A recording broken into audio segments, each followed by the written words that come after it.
So I'm Kartish Manthiram. I'm an assistant professor of chemical engineering at MIT, and as Colin mentioned, I'll be sharing with you work that we're doing on understanding how to decarbonize chemical production through electrification. So this is, of course, as we've already mentioned earlier today, this is really about decarbonizing the material world in the context of chemicals, decarbonizing the fibers that go into the fabrics of our clothes, the plastics of billboards, even the patty of McDonald's burgers. These are carbon footprints that we constantly encounter in our everyday lives, and we want to try to find new routes for making those chemicals. So we can look at this quantitatively. This plot shows the greenhouse gas emissions of the top 18 commodity chemicals as a function of their production volume. And you'll see looking at this that there's one commodity chemical that stands out above all the rest, and that's, of course, ammonia. So if you look at the y-axis here, ammonia actually has its own y-axis on the right-hand side. So its greenhouse gas emissions are about 350 megatons CO2 equivalent. So if we're serious about decarbonizing chemical manufacturing, this means that we have to address ammonia.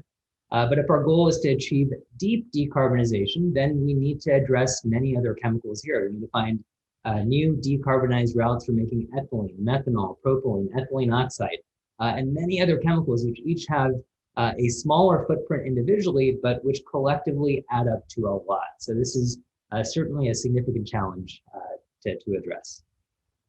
So we'll focus in on ammonia for most of this talk, and then as we get to the end, I'll mention a few things about being able to make syngas, which could then go into making chemicals like methanol, as well as how to make something like ethylene oxide, which also has a very large CO2 footprint. So the way, of course, that we make ammonia today is, in general, starting with methane and water. This is the dominant technology domestically. So take methane and water, do steam methane reforming, generate hydrogen, of course, making a stoichiometric CO2 footprint along the way. So this is done at greater than 700 degrees centigrade. One then takes that hydrogen, reacts that with N2, 400 to 500 degrees centigrade, and 150 to 250 bar to make ammonia. So these are, of course, conditions that are not conducive to decentralized manufacturing. That's certainly one thing that we're interested in. The ability to get these processes down to more benign conditions is something that could enable more modular capacity deployment. The other part here that's important too is that having to use temperature and pressure, these are things that make the use of intermittent sources of renewable electricity in the absence of cost-effective storage more difficult. So being able to ramp a reactor up and down is more difficult when it is operating at a very high temperature. So we had this interest then in being able to make these process conditions more benign. This, of course, would also help to reduce the capital costs that are needed for manufacturing new plants.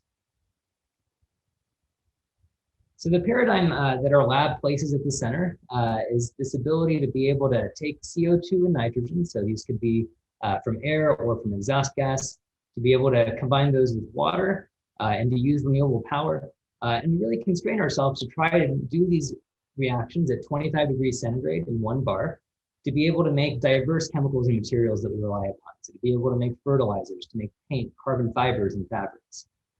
This is certainly a very restricted paradigm, but we found in the last few years that many of these processes that we develop are useful even outside of the confines of this paradigm. So even though this may appear very restrictive, one can take many of the steps that we're developing and use it to do more sustainable functionalizations, even of petroleum-based or bio-based feedstock. So this is really something that has a much broader impact beyond the strict confines of this paradigm.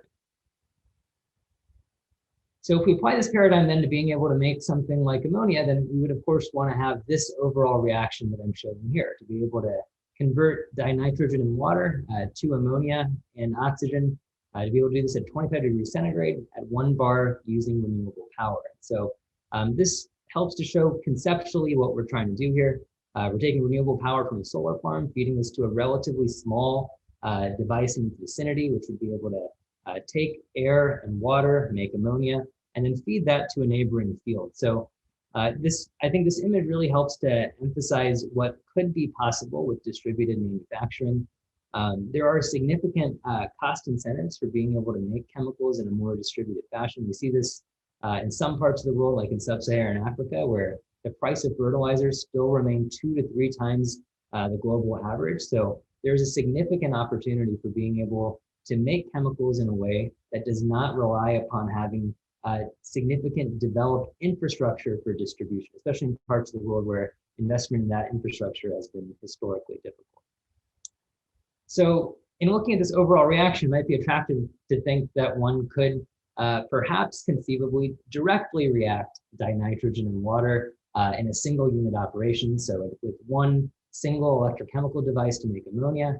And that's certainly been a very captivating vision. This is certainly where our own group started as well several years ago, hoping that this would be something that's possible. What's really been demonstrated through extensive experiments in the broader community is that a single device which does this reaction is going to be very difficult to realize.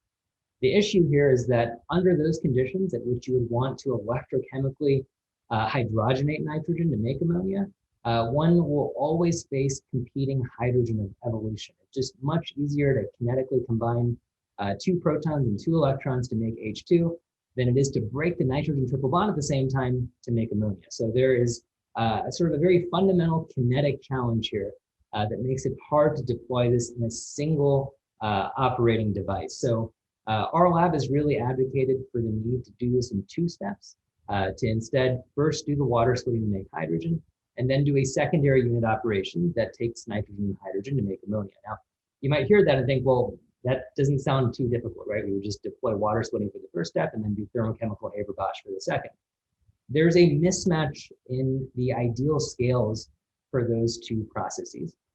That's one reason for which we want to try to electrify the second step. So an electrochemical process for converting hydrogen and nitrogen to ammonia. In addition, we've talked before about how processes that operate at elevated temperatures and pressures don't work well with intermittent renewables. So if we can electrify this second step of making nitrogen and hydrogen and can bring this down to more benign conditions, it could be something that operates with intermittent sources of renewable electricity more effectively. So all that being said, let's look now briefly at the thermodynamic basis for converting nitrogen and hydrogen to ammonia using first temperature and pressure, and then looking at what voltage does to this reaction. So this is a plot of conversion. Conversion is this variable x, which goes from 0 to 1. It's defined as whether we have gone to products or to or are still at reactants. So if the conversion is 1, that means we've gone fully to ammonia. And if the conversion is 0, that means we are entirely at reactants. So you can look at this plot here, and these conversions are plotted out as a function of temperature and pressure. And you might look at this plot and think, well, why not operate at benign, relatively benign conditions, at room temperature and ambient pressure, where this plot indicates that nitrogen and hydrogen want to become ammonia. The issue, of course, is that this reaction kinetically is not feasible at those conditions. So one is forced to elevate the temperature to make these collisions kinetically productive, such that ammonia can actually form. But at those conditions at which this reaction kinetically becomes possible, it's now thermodynamically forbidden. And that's the key issue here. We've gone from a region which is red to a region which is blue. The way commercially that we recover conversion is by pressurizing. So we take this reactor, take it up to 250 bar, and at that condition, we get to this very lighter, this very light shade of blue, where we have around a 15 to 20% single pass conversion. This is how we make all the world's ammonia today. So this is really a testament to engineering that we've figured out how to take a process which has a 15% single pass conversion and to use that to feed the world. So we can wonder instead if perhaps instead of using pressure on the y-axis, could we use something else? So here we're going to look at voltage. And so let's start at 500 degrees centigrade. Let's instead apply a relatively small voltage of 1/3 of a volt. And you can see here on this plot that 1/3 of a volt is enough to drive this reaction to a unit conversion. You can get this deep red region of this plot where we have entirely gone to ammonia thermodynamically. So what would take a ridiculous pressure, thousands and thousands and thousands of bar to reach a region that's a color that's getting even closer to red, here we can do with just 1/3 of a volt. So this is conceptually really what's special about electrifying processes in a way that goes beyond process heat. This is an electrochemical process where you have charge transfer across an interface. And you can visually see what's special about voltage. Voltage lets you take this linear journey through free energy space. You can cross these equilibrium contours, whereas with pressure, you follow equilibrium contours. You're applying more and more pressure here, but staying in a region which has the same color. So this is a fundamental difference between voltage and pressure. The other special thing about voltage as well is that you can actually improve the kinetics as well. So conceivably, you can come back down to a lower temperature, even room temperature. And so we can see here the fundamental basis for wanting to electrify this Haber-Bosch reaction of nitrogen and hydrogen going to ammonia. So we've worked in our lab towards implementing this. This plot that I showed on the last slide might give the impression that this should be very easily possible. Even the thermodynamics on the plot that I showed on the right-hand side permit this reaction to happen. Kinetically, it's challenging, and the broader community has really been stuck on developing catalysts for this process. So we've developed a two-step process whereby one starts with water, splits it to make hydrogen and oxygen, and then feeds this into an electrochemical unit operation, which takes nitrogen and hydrogen and converts this to ammonia. So this is a lab-scale prototype that's able to make considerable amounts of ammonia under laboratory conditions, at ambient conditions.